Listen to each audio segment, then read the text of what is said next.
Jack Campbell. You're listening to the Why So Serious Show.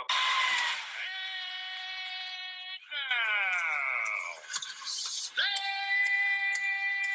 up and make some noise for your cast of the Why So Serious Show on BlazeRadioOnline.com. It is Tuesday, and it is time for the Why So Serious Show. Jesse Morrison, Alex Coyle, no Mallory Schnell, even though this is literally the biggest week ever she could have come on the show. New, huge Ariana Grande album. I listened to the first 2 songs of it, so I can't, talk about it. But, yeah, Alex, how do you feel about her just ditching us on the show for, in her time to shine?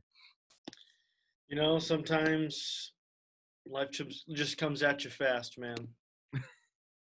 Just life comes at you fast. That's all I got to say. But, Alex, I just wanted to bring up first, today is November 2nd. Mm-hmm. Yesterday was November 1st, obviously. And that just means that everybody's listening to Christmas music way too early. Horrible. It's horrible. And I saw on Twitter that some Phoenix radio station is going to start with the music on Friday. Why? I mean, because people just love to get in the Christmas spirit too early. Number one, I'm never really able to get in the Christmas spirit out here. When I look outside and it's 85 degrees and there's a palm tree right there, like I can't get into the Christmas spirit. And then, like, why do we have to listen to the same songs every year for 2 months? Like, honestly, I have like a day of the year that I listen to Christmas music, and then I'm just back to my normal playlist. Yeah, it's Christmas Eve, or when you're driving to a Christmas party. That's when it's acceptable. For me, it's like the day after Thanksgiving. I listen to like the 5 best of my the 5 of my favorite Christmas songs, and then like on Christmas Eve and on Christmas Day. So like I guess 3 days of the year I listen to Christmas music. Here's the thing, though. We skip Thanksgiving. Yeah. So we skip the day that we're supposed to be the most thankful for everything and go straight to the holiday. Yes, all the religious associations agree with. Yes. But is probably, aside from the religious significance, the most greedy holiday of any. We skip the most thankful holiday. There's a lot of giving. Greedy holiday. There's a lot of giving. Yeah, but there's also a lot of greed. Yes, there's from businesses and stuff like that. So we're skipping the most thankful holiday for one of the most greedy holidays we have. So also, it makes you think. Black Friday during a pandemic, not going to be fun. Black Friday? Lots of crowds, and people are going to – it's going to be like, oh, here's the 6 feet marker, but people are not going to care, and they're just going to run into the store, and it's going to be a big mess, and it's going to be horrible too. How about this? We have, instead of just Cyber Monday, it's Cyber Friday and Cyber Monday. Well, Target, the way they are solving this is they're just having Black Friday deals the entire month. So people can just come in at their own pace, at their own flow, so that they're not just, here's our big day, so everybody come now. It's like, every single, day there's sales and stuff. The reason I was just a little bit slow there was breaking news out of Sun Devil football. I don't know if you just saw that, but we got the week 1 depth chart. Yes. I don't know where it was posted. I'm trying to find this. Yeah, well, I just got the notification, but where to go? I don't know. That's my thing. Yeah, I don't know where it went. So I guess maybe they deleted it. I guess no breaking news. That is interesting. Was it? No. Yeah. Okay. This is terrible radio. Wow. So yeah, no breaking news. No, I thought there was. We both got the notification. Yeah, we both got the notification. It slowed me up, and then my end of my Target comment was terrible, and then we had no breaking news. We're already off to a rocking start. But Alex, how excited were you on Friday night? We had Santan Charter football. It was the lead story in everything Arizona, and it was just a classic game from the Meeper, a powerhouse program, and we're lucky enough to call it for a major network out here. Yeah, major network, just absolutely massive. Lots of eyes and ears on that one, and I did my greatest Sean McDonough impression on the game-winning touchdown, and good game, great ending, and big win for the Roadrunners. Meet. Yeah, I didn't hear your Sean McDonough, honestly. Like, I thought it was just a good call. I listened to it back, and I had to listen to it like 5 times, and I just kept laughing every single time. Are you not? Is it not a reelable call? It could be. The interception is yes, 100%. But the touchdown, who knows? We'll have to. Yeah, Might have to do some doctoring for that one. Yeah, you always got to do some doctoring. Cut the. I had a touch. My biggest touchdown call. I called the quarterback Neville, and it was Neil, and so I said Neville. I'm sorry, Neil throws it long, and it's a touchdown. So yeah, we have a lot of work to do. Put on the poll. Do we have a lot of work to do? Yeah, I will put that on the poll. Another thing when Mallory's not here that makes me really struggle is how I have to put the polls on myself, and then I get sidetracked. It's very hard to host the show and also post the polls. What was the poll again? Do we have a lot of work to do? Just we. Oh, I think here it is. Week one depth chart. Here we go.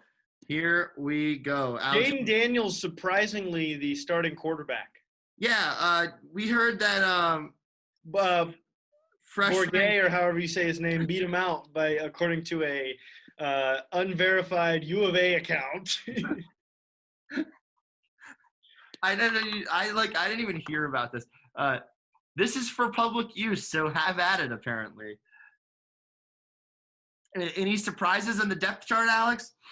Just looking at the running backs, Rashad White and Diamante, also known as Chip Trainum. Chip on his shoulder. If you didn't understand that. He's got a chip on his shoulder, if you didn't understand that. Daniel Ngata, not listed as a starter. Ngata or Ngata? That's a fine. Say it again? It's Nagata. That's a fine. I said Ngata. You said Ngata. It's Nagata. It's Ngata. No, it's Nagata. Nobody says Ngata. NG. Daniel Ngata. Nagata. I think I'm right here. I'll have to figure that one out before the game on Saturday, but I'm 95% sure it's Ngata. Daniel Ngata. You are calling it. So live from a remote location, not the Los Angeles Memorial. Just like live on tape for all the late night shows. Live on tape. That makes no sense. Live on tape. Wait, y'all aren't even live over Blaze Radio? No, I'm saying like we're like how all the Tonight Show, late night, all that stuff. They say live on tape from blah blah blah. Doesn't make sense. You can't be live and on tape. Live to tape would be the better one. You gotta say live to tape. Johnny Wilson and Jordan Porter are listed as starters. So are Ricky Pearsall and LV Bunkley Shelton. Mm-hmm. But I'm surprised Johnny Wilson's name is above Jordan Porter on the zero. I'm not. Look at Johnny Wilson's size. He was a big. That's true. 6'7" is a big. 6'7's a little generous. He's more in the 6'6" range. But let's see if any surprises on the offensive line. Yes, Kellen Deesh is starting. Ladarius is a second teamer this year. Ben Scott gets the nod. Redshirt freshman. The Hawaiian, Ben Scott. Redshirt freshman over the sophomore Ladarius Henderson with some experience. Like Ladarius started, I think, like 7 or 8 games last year, something like that. So that's a bit of a surprise. 0 surprises on the defense whatsoever. And special teams, again, nothing surprising there. Logan Tyler stepping in as the kickoff specialist. Jack Jones returned some punts last year when Ayuk didn't. So, and Rashad White's capable of that. Logan Tyler, kickoff man. Yeah, that's he was supposed to slide in that role over Macias because he's a grad, just basically off of the fact that he was supposed to be the starting punter for ASU this year until Turk was somehow allowed back. But I think really the only really interesting thing here is the Ben Scott over Ladarius Henderson thing. Other than that, it's about what I expected. It is Ngata. Ngata. Ngata. Interesting. Then I'm right. I mean, then I'm wrong. But wow, I thought it was Nagata, but whatever. Yeah, and nobody on the nobody really surprising on the defense. They're going to be 4-3 this year, which I'm excited about. Should be interesting, yeah. It should be interesting to see how much they use the nickel formation, especially with DeAndre Pierce practicing a lot in that position. They obviously don't have the Tillman position, but that nickel is basically that. He just kind of more used as that third safety instead of the rover between linebacker and safety or cornerback, wherever you want to play with the Tillman position. But yeah, it should be interesting with that. I like the Kyle Soley, Will Schaefer 1 and 2. They're both local guys, so that's cool that they're 1 and 2. Expect a lot of freshmen to get, like true freshmen to get playing time this year, especially at the wide receiver position. Yeah, because literally Johnny Wilson, guys like that, and obviously the 2 freshman running backs. So yeah, literally this year it doesn't count for their eligibility. Correct. So there's no point in redshirting them. There's no point in redshirting them. So if you're seeing a lot of true freshmen on this depth chart, which I am, then you'll definitely see them play and not just play those 4 games like in the past that they're allowed to play, but this year they're allowed to just do whatever. So eight true freshmen on the offensive depth chart, not necessarily starting, but listed on the depth chart. Yeah.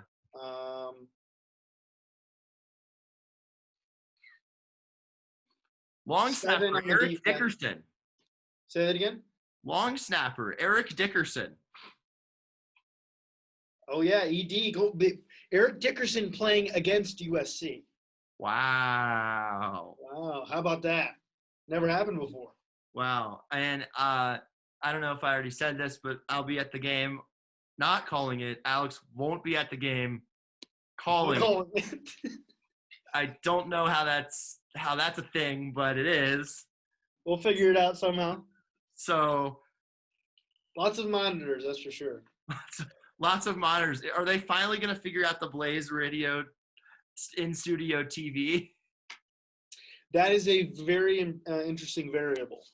And also, will you all have live, or will you be streaming the game and have it be on the Blaze Radio delay? So we're like 20 minits behind the actual. So you're like 20 minutes behind. No, we'll be getting live feed. Okay, that's good. As I will be probably tuning into at least 5 minutes of the game on my headphones from the press box. I think I'm in the press box. I don't know if I'm just sitting out in the stands with my computer. Getting a sunburn. I will bring my sunscreen. But yeah, I'm excited to go. I'm going to go to Lolo's Chicken and not Lolo's Chicken and Waffles. That's the Phoenix Chicken and Waffles place. We'll be going to Roscoe's Chicken and Waffles. Shout out Isaac Easley. Is he a big Lolo's fan? Huge Lolo's fan. Okay, because I'm getting us Lolo's on the last day of class. He brought you guys what? He's going to bring us. Oh, we never got because I was like, we never got that. So he probably got you donuts though. We did get donuts. Did yeah, we're in afternoon class, so we gotta get the lunch. Okay, gotcha. Yeah, we got donuts on video day. Yes, great class. But yeah, so I'm going to Roscoe's Chicken and Waffles, which is Snoop Dogg's favorite restaurant. It is literally the best waffles and literally the best fried chicken I might have.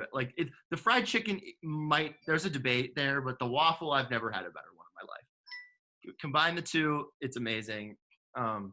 It'll be I'm going to spill stuff on my clothes in the car eating it because nothing is open inside, and I wouldn't even go inside to eat there, but Alex, other than, the starting lineups, I just kind of wanted to dive into USC ASU on Saturday. What do you think is going to happen in the game? I hate prediction radio, but I think ASU is going to come out and surprise a bunch of people that are in the national media. I think everybody here knows that they're going to be good, but everybody in the nationally and even regionally Pac-12 is still doubting Arizona State. I think they're going to come out and show that they're the best team in the conference. That's my opinion.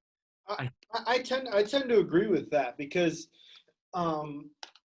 when you look at just the pure talent, I mean, maybe the experience isn't there, but if you look at the pure talent on this roster and you combine it with a very experienced secondary, people are like, the defense isn't going to be very good.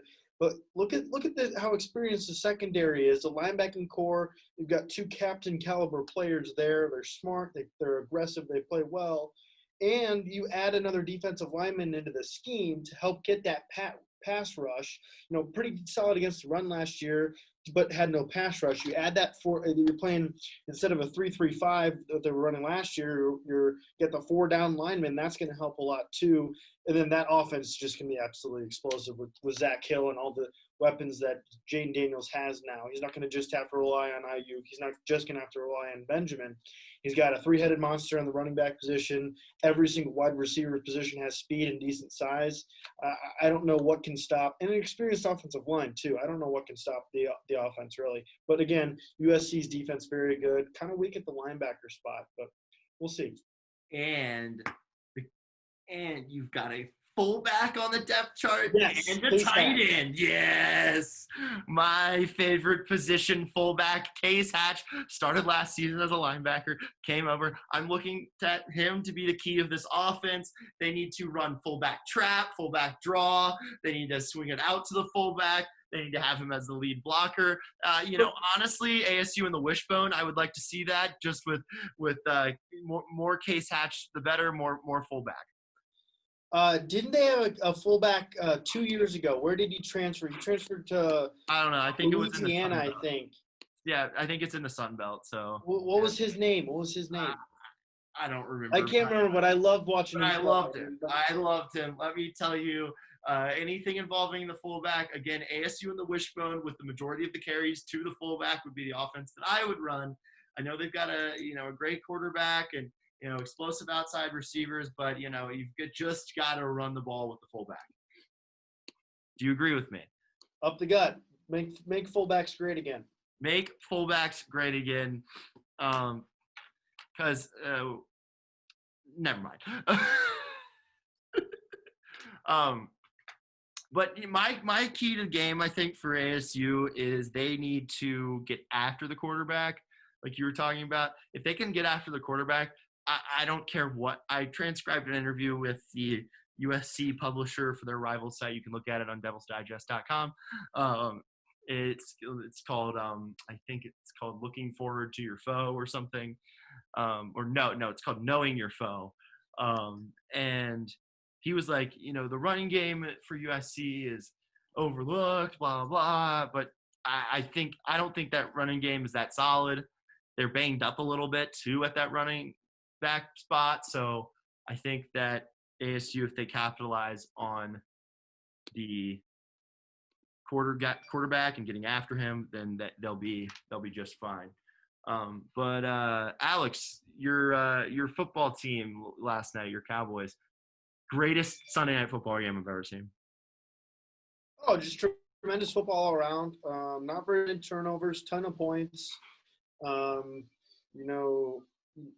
I don't think I saw a field goal. Did anybody kick a field goal in that game? I don't think I saw any of that. Just touchdown after touchdown after touchdown. No stopping the offenses, and Cowboys are number 1 seed in the NFC right now. And enthusiasm from the Sunday night football crew all night. They were excited to be on the broadcast. Especially Dak Prescott had a great game. Yeah, 4 touchdowns, 3 of them running. Everything's it's going to be a race. These 4 NFC East teams are incredible. Yeah, that was the first loss for the Eagles all year. Cowboys have 1 loss. Like everybody in the division only has 1 loss. It's a great division. Probably the best division in football. old Tom Brady, who I can't believe is still playing, with his 3 touchdowns and 12 interceptions this season. He's got his work cut out for him tonight with the Giants team. Daniel Jones, Saquon Barkley. I mean, if he gets going, there's no telling what that Giants team could do. And man, have you seen what Dwayne Haskins is doing for this Washington football team? Just amazing football. He and Dak Prescott 1-2 for that MVP spot. It's going to be a really close race for sure. Yeah, I mean, like Patrick Mahomes, who, if you're looking at Dwayne Haskins. I mean, yeah, couldn't have said it better myself. Other games of the day. What did you think about the fight and the Bears Saints game? So allegedly, what started that was the defensive back spat on the wide receiver, but where? I don't know. He tried to yank the chain, missed, popped him once. The D-back just looks at him like, what? And then pops him again. First of all, punching someone with the helmet on, you're only going to hurt yourself. That's my favorite thing in football fights is when they don't take the helmets off and they just start going at it. It's like when the baseball player comes into the dugout and like wrecks the dugout phone with their hand. Yes. And then they're put on the DL for like. Or the Amari IL. Stoudemire punching the fire extinguisher. Yeah, it's just. I read the Matt Christopher Randy Johnson biography as a kid, and I believe he did that with the Montreal Expos, and that was like his way out of Montreal. And Matt Christopher books, elite.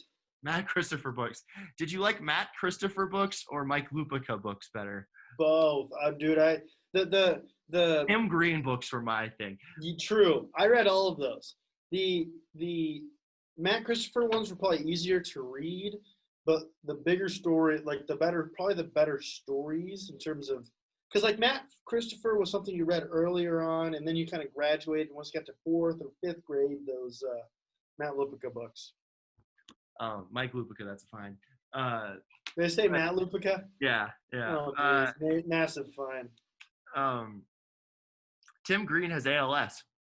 Yes, he does. Yeah, sad times. But yeah, I love those books. Like, the kid knew the plays, so he was like on the staff of an NFL. That one, right. Like, I think in the first one he like charges up to the Falcons coach and like tells him to play like when he's not supposed to. Those were classics. Unfortunately, that's not as skilled as we thought it would be because we have that guy on CBS Sunday NFL games every week, and his name is Tony Romo, and obviously it didn't work for him in the NFL because he didn't ever win anything. So do you blame the Romo lack of success on the Cowboys or him? I just don't think it was that good. I just don't think it was that great of a quarterback. They had a good team around him. Yeah, I mean, it's just – I don't think it's really anybody's fault. It's just not – like, I don't think it was – it's just meh. You had Des Bryant, you had T.O. there for a while. Dude, Des Bryant caught the football. You cannot tell me he didn't. I saw that. You're muted.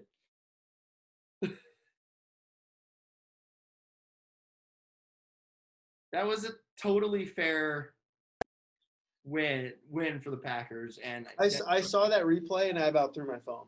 Like last week. I saw that replay last week. I was like, why are you showing this again? You're just gonna make me mad. You can't trap the ball into the ground. But he had possession the entire time. It never was not in his hand. Ball at the ground.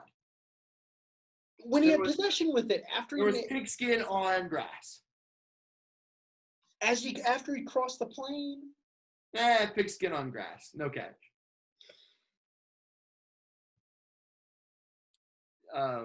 Yeah, but do you actually want to talk about Dallas, the NFC East, or do you just want to?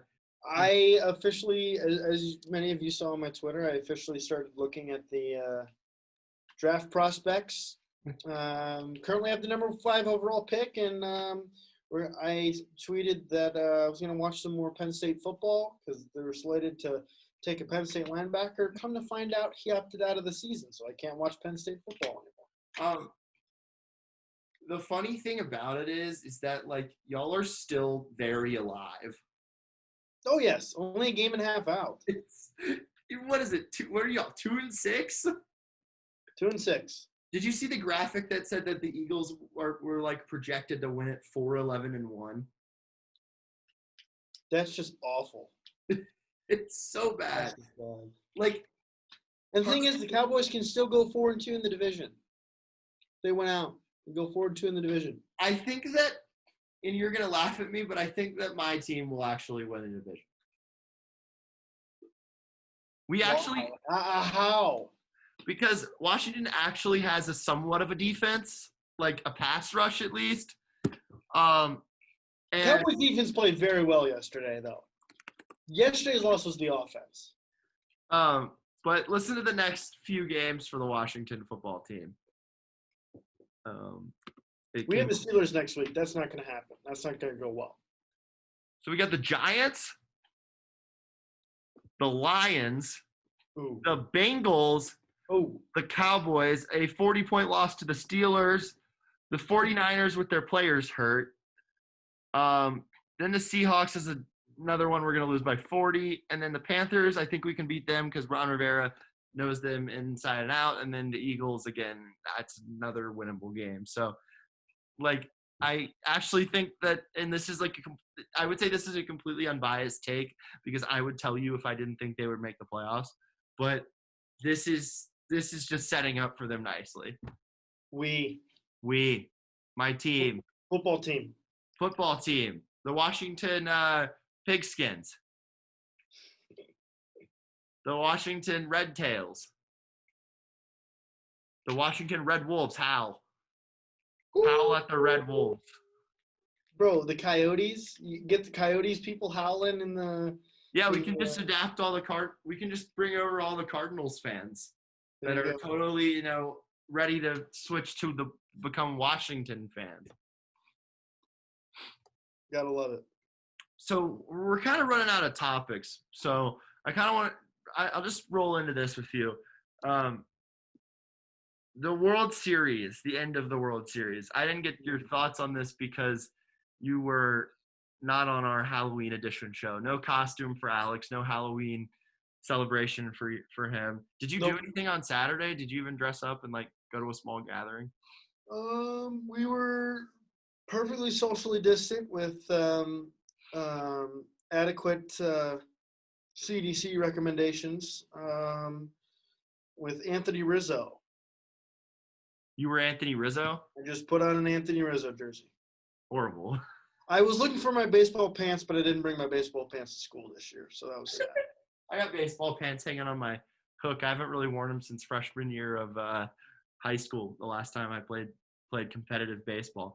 Seniors, Little League baseball, I was on the Yankees. We played one other team that was in our league, and they were the Red Sox. And then we played teams. Big rivalry. Then we played teams in like other little leagues like an hour away, and most of our games got rained out. I think we ended up playing 5 games. Nice. Solid. And I pitched one of them, and I walked a guy on 4 pitches, and then I got the next guy to, I think, pop up in the infield, and my shortstop caught it. So, yeah, pitched a third of an inning and then played the rest of the games in the outfield and third base and second base, and realized that I'd completely lost a step at third and couldn't make a throw to first anymore. True. Really bad baseball. Really bad athlete. Really? Horrible athlete. You didn't know that about me? I mean, I knew. I just kind of acted surprised. Yeah, I was a horrible athlete in my youth. Why you talk about sports, right? Why I talk about sports, yes. And I was a decent baseball player at best, and that was basically my peak. And if I had a little more confidence, I could have been a good basketball shooter, but my confidence was, I don't know, I just got the yips when I hit the ball. So like my jump shot would be off when I knew I could like knock it down, and I would knock it down in practice and in pickup games. But once I got to like real games with jerseys on and stuff, like I would just lose everything. Not clutch, just not clutch. Yeah. I needed to see a sports psychologist. It would have been helpful for me. Needed to get the clutch gene. Yeah, but going back, World Series. What were your thoughts on the Justin Turner situation and everything? Yeah, well, so let's start off with the pitching change that happened. So before the series started, I predicted the Rays to win, obviously because I wanted the Rays to win, but also because I thought Dave Roberts couldn't control a pitching staff or manage a pitching staff throughout an entire season. And it coming to find out that the reason that the Dodgers win is because Kevin Cash mismanages a pitching staff. It was kind of very frustrating. Justin Turner, I mean, idiocy. That's all I have to say about that one. There's no excuse for that at all. There really is no excuse for that, and and it sucks because I like Justin Turner. I like Justin Turner too. It was so disappointing. Yeah, if you ever watch him on Jimmy Kimmel, he's really good personality. My favorite thing that they've ever done is when they analyzed baseball movies for GQ. It was him and Jock Peterson and Walker Buehler. His wife is from 15 minutes away from my hometown. His wife that he gave COVID to. Right, and but here's my take on this. This is worse than steroid use, so he should get suspended half a season. Oh no, I think he should get suspended the entire next year. I'm 100% serious. At least half a season. I think it should be a full. I think it should be a full season. It's worse than, and I don't think they should announce the suspension until after he's signed, because I don't want him to be an AJ Hinch situation where, oh, he's suspended, but he's also not employed by a club right now. So is he really suspended type thing? He's a free agent this year, so I want him to sign, then get punished.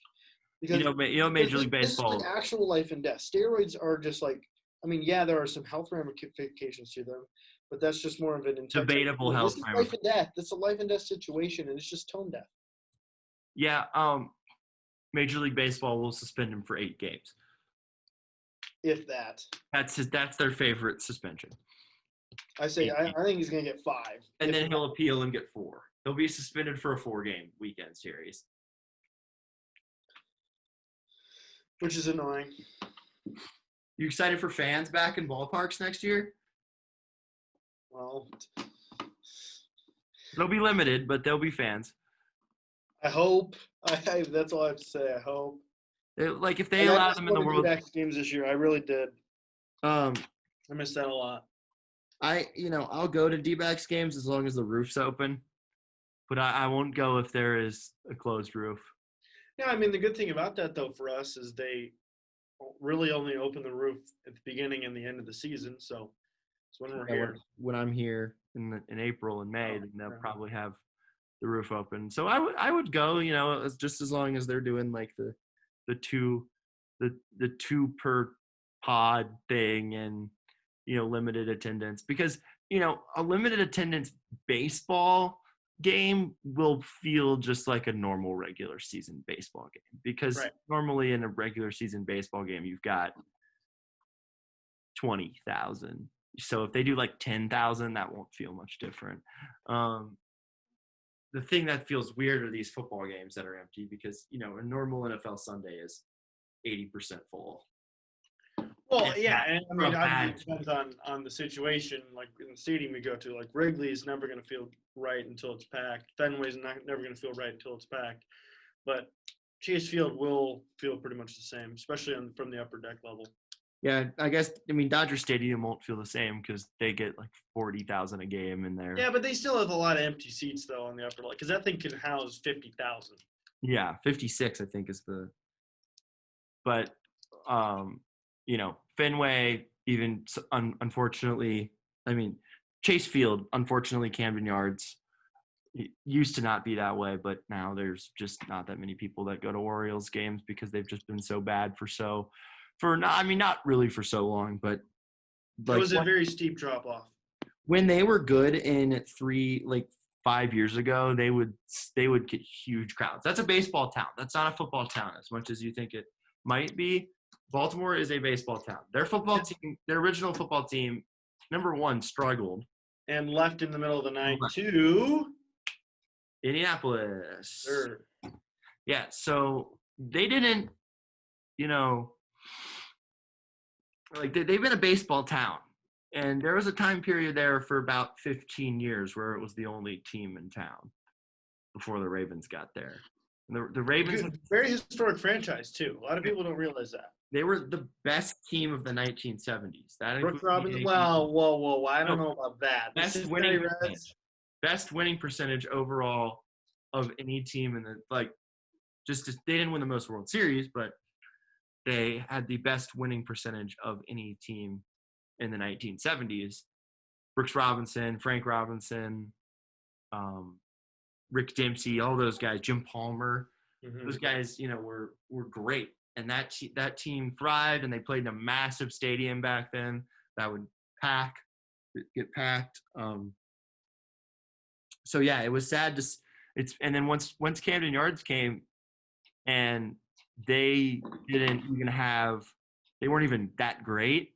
They sold out for like 15 years in a row just because it was such a great place to go watch a game. And then in the past 10, 15 years, it's been nah. It's going to happen like any other, like the entire baseball attendance, but also losing doesn't help. They had those 3 years, though, that they were good, and it became, those Saturday home games especially were packed. They'd play at like 4 p.m., and those things were sellouts like every time they were home. So, yeah. Did you watch The Bachelorette this week? Nope. Well, you missed out because it was the most explosive episode they've ever had. No comment. How about that? Explosions. Explosive episode. They've always had, every week is the most explosive episode they've ever had. I'm putting that on the poll. Is it always the most explosive episode? Never happened before.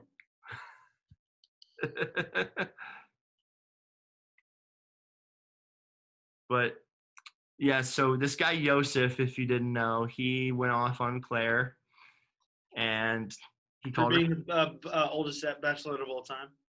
Yes, called her the oldest bachelorette of all time, and that she should be more mature in her group dates, and not have strip volleyball. Which again, like, did they actually like strip all the way down? They were just wearing like little like G-strings. But did they go like take those off too? No. Okay, because there was like a part of the trailer where I thought that happened. I was like, yeah, they had to cover it up, but like it was like G-strings. So. Gross. But like the thing that I think this Yosef guy needs to understand is that producers get involved in everything, and yes, I'm sure that was the producers thing. Also, like it happened in The Bachelor too. There's always like sports bra boxing, so it's always the second group date, or the second or third group date is because it has to be a big group too. Yes. Yeah, and it's like last year with Hannah Brown, they did like a fashion show or something, and all the guys like ripped their shirts off and like did like peck dances, and Pilot Pete's season, I believe they boxed. It might have been Colton's season, but they did something where they weren't wearing very many clothes. So they did Pilot Pete. They did a fashion show too. Remember that? Yeah. Didn't they have a bikini round? Yes. Yeah, bikini. Multiple, I believe. Yeah. So I mean, it happens every year, and people just have to understand that that's the producers coming in and making that decision for these bachelors and bachelorettes, because unfortunately sex sells, and they've got to, that's even Disney and ABC are going to do that, and it's the unfortunate reality of television and radio. So society we live in. Radio, television and movies and stuff, and I think it's getting better, but it still happens. And the Bachelor and the Bachelorette, I've been over this multiple times, don't really mesh with modern society. No, not at all. I think that's why it's so entertaining.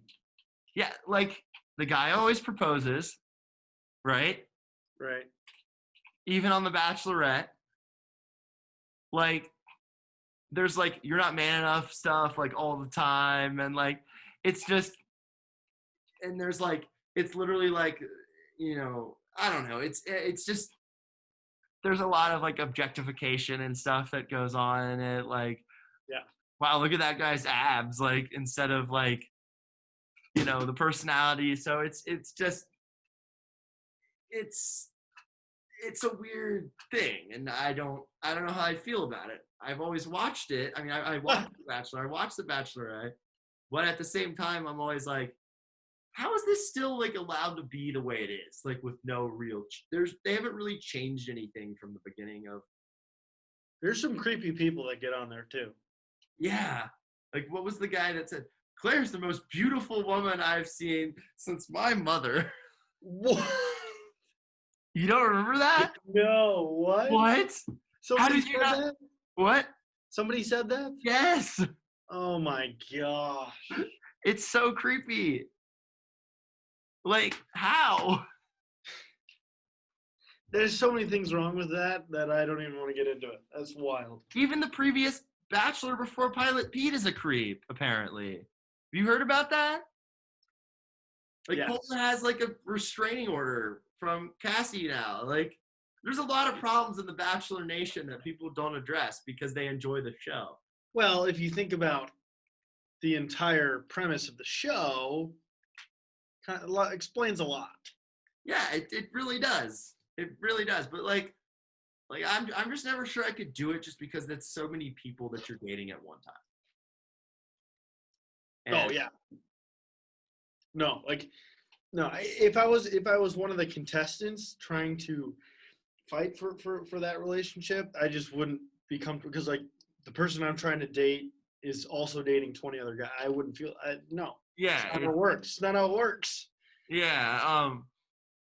Also, like you have to hang like the thing that the reason why it most of the time doesn't work is that if you're really gonna try to do a good dating like experience with a bunch of different people, the way to do it would be to have these people never like meet each other and know anything about each other. But to create the drama, they hold all these people up in the same house, and they're competing for the same affection from the same person.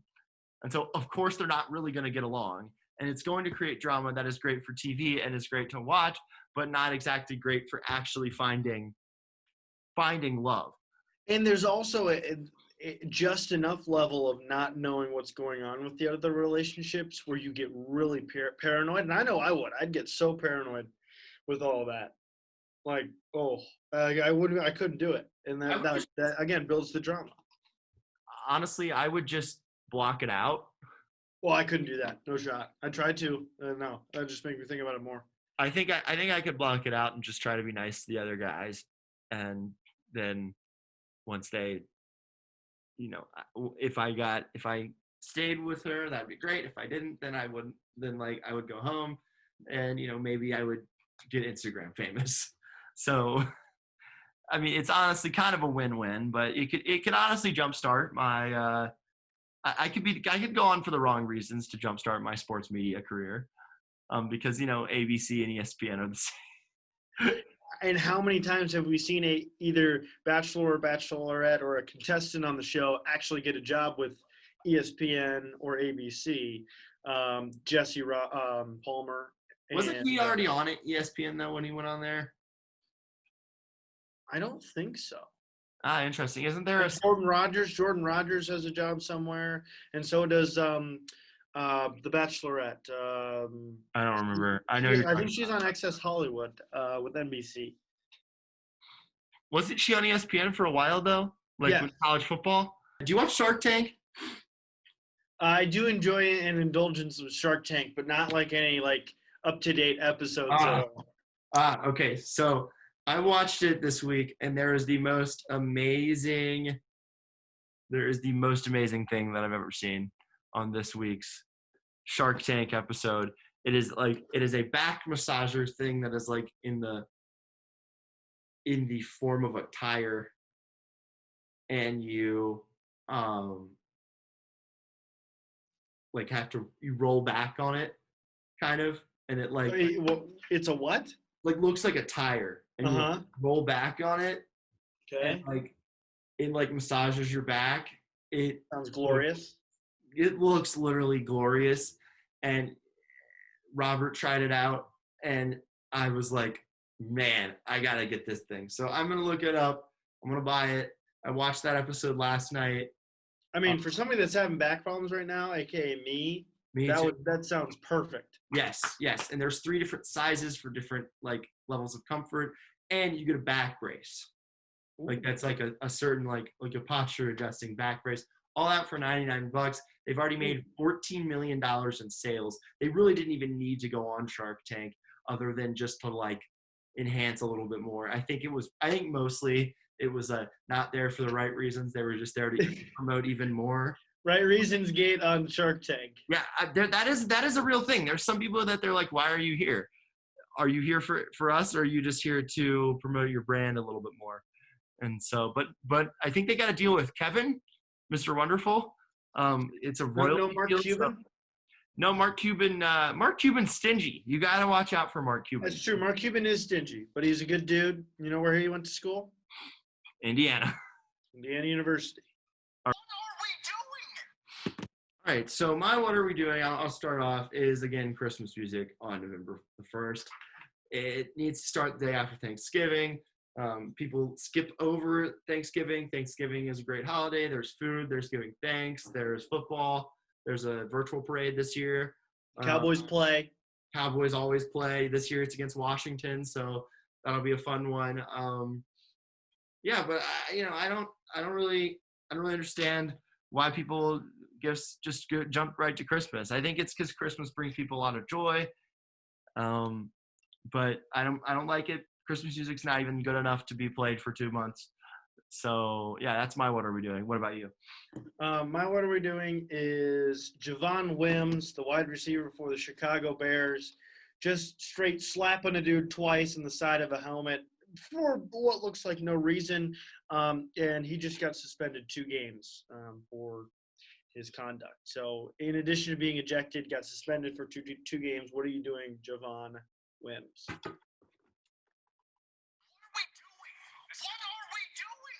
All right, time to. First, real quick, Cardinals have 2 players with COVID, and and I saw Patrick Peterson yesterday at my job. That was cool. Yeah, the 2 players on the reserve / COVID list, Devin Kennard and Byron Murphy Jr. Ooh, Byron Murphy. So that means that Patrick Peterson in the same room as him. You gotta get that test. You were joking about it, but you gotta get that test. I'm planning on going on a Thursday before I leave. But yeah, let's just do the polls and wrap up this show.